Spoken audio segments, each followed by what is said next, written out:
All right, I want to share a short but really powerful story with you today. It gets right to the heart of what success is actually all about. And here's a hint. It's not about being the most talented person in the room, and it's definitely not about luck. It's about something much simpler and way, way harder.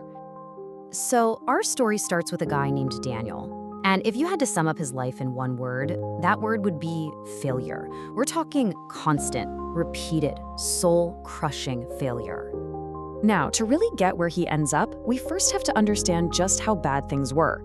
This wasn't just, a rough patch or a bad year. This was the entire reality of his life. And you can see how it all just kind of snowballed, right? It started with things like failing exams. Okay, that's bad.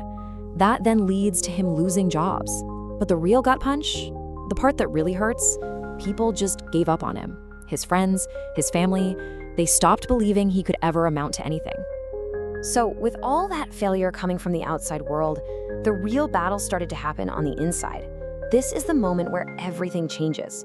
And it's not because of something that happened to him, but because of a single question he started asking himself. Every single night, this was the question he wrestled with. Just pause and think about that for a second. It's a complete reframing of his identity.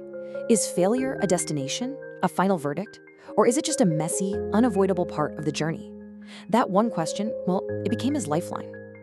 You'd think the answer would come from some wise mentor or a life-changing book. But nope. For Daniel, it came from the most ordinary place you could possibly imagine, an epiphany he had just by looking out his window. This is so simple, but it's brilliant.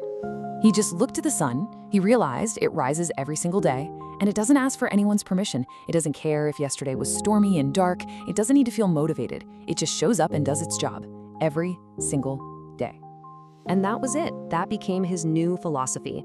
His goal wasn't to be brilliant. It wasn't to be motivated or inspired. His entire strategy was just two words: show up.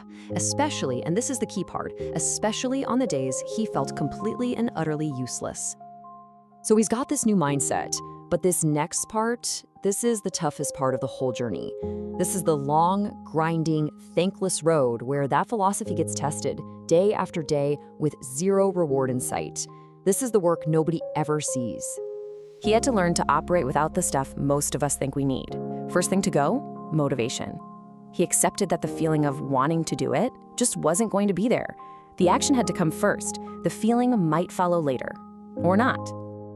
And if there was no motivation on the inside, you can bet there was zero validation on the outside.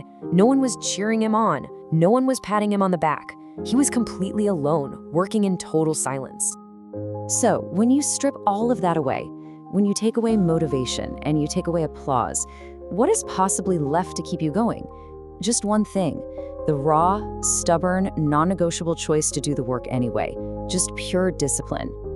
And look at this timeline, because it tells you everything. For months, he stuck with it.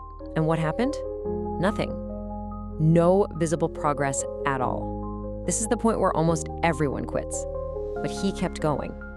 And then, over years, those tiny, consistent efforts started to compound.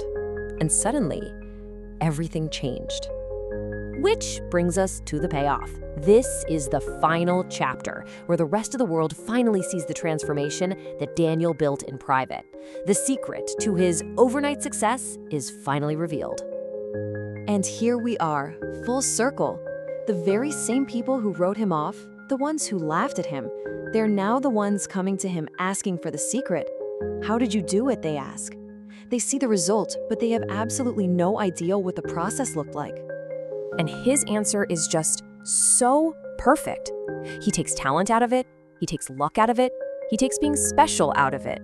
His victory wasn't this one big moment, it was the result of a single decision he made over and over and over again: the refusal to quit. So here's the big takeaway. Talent is great, don't get me wrong. It gets you to the starting line, it might even give you a head start. But talent alone will not get you through the marathon. Discipline, that is what carries you over the finish line, especially when the race gets long and lonely and hard. And really, that's what this story is all about. It's not just about a guy named Daniel. It's a mirror. It forces us to ask ourselves, where in my life am I waiting to feel like it before I start? And what incredible finish line is waiting for us if we just choose to keep going? What race will your discipline finish?